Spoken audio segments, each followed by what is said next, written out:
Well, President Trump had a bizarre exchange with Jim Acosta of CNN today.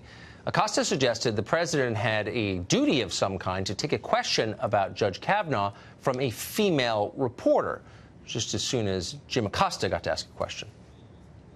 If you don't mind, after I'm finished, if Ouija or Hallie or Vivian or one of our female colleagues could go after me, that would be great. Mr. President, just to follow up on these allegations against Brett Kavanaugh. What does he mean by that? Explain. What does that mean? I think it would be great if a female. What does it mean? No, what does it mean? It would be great if a female reporter would ask you a question about this issue. So if you don't mind, I wouldn't mind that at all. No, wouldn't mind it at all. All right. Well, let me. If I wouldn't make any difference to me. All right. Go ahead. Jim Acosta, big warrior for women, as long as he gets to go first. Author and columnist Mark Steyn joins us tonight. So let's just be literal for a minute. Yeah. What does that mean exactly? I'm not sure. I am in press conferences, though. If Jim Acosta is in the room, I am in favour of women and children first. I agree. And I hope they're all out of all the lifeboats are gone before Jim Acosta's turn comes. This is actually far more condescending and sexist than all the old dead white Republican men on the Senate Judiciary Committee. Chuck Grassley and Orrin Hatch in their worst nightmares couldn't be more sexist and condescending than that. Women reporters generally are tough. They don't need gentleman Jim Acosta to hold the door for them, to let them through so they can get a question in.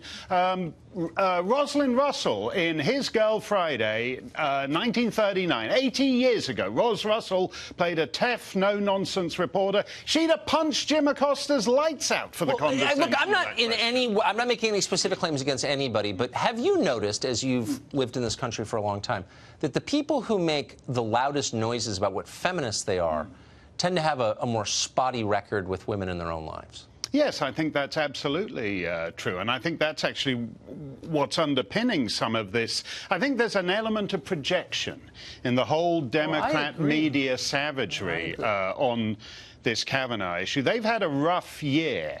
They've lost a senator. They've lost Conyers in the House on the Democrat side. On the media, they've lost some of the most fated figures, whether it's Charlie Rose, whether it's Matt Lauer, whether it's Harvey Weinstein, all these people that Kirsten Gillibrand's been photographed. Well, let me ask you about Kirsten Gillibrand. So she has not, through the course of this Kavanaugh story, hasn't simply ignored due process or the presumption of innocence. She's bragged about ignoring those things. Watch this. To those who I hear say over and over, this isn't fair to Judge Kavanaugh. He's entitled to due process. What about the presumption of innocence until proven guilty? He's not entitled to those because we're not actually seeking to convict him. So we have another soundbite, which I'm not going to play because I don't think I can handle it, but she basically says, if you support due process and presumption of innocence, you're part of the problem, pal, so shut up. Yeah. This kind of feels like the beginning of something new and ominous. No, it's absolutely awful, this. This is the Viscount Sankey, who's Lord Chancellor in England, and actually did the thing that eventually became the UN Declaration of Human Rights. The presumption of innocence isn't just a criminal court value. It's actually a human right. It's a civilizational value. And it's what Viscount Sankey called the golden thread in English law.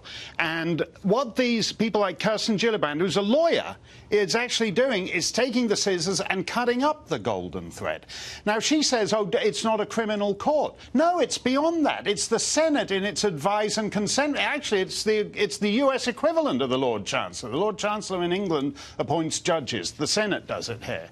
And so what that does, when the state actually says there's no presumption of innocence, 100 Americans out of 300 million get to be U.S. senators. And if they don't believe in the presumption of innocence, that's something that every American should be concerned about. When the most powerful figures in the land, like Kirsten Gillibrand, are willing to trash, you mentioned Mark Judge, for the next 30 years, when anybody Googles his name, all they're going to see is that he apparently led all these gang rape parties all across the land. It's unbelievable. So many people are being destroyed right now, and everyone's terrified.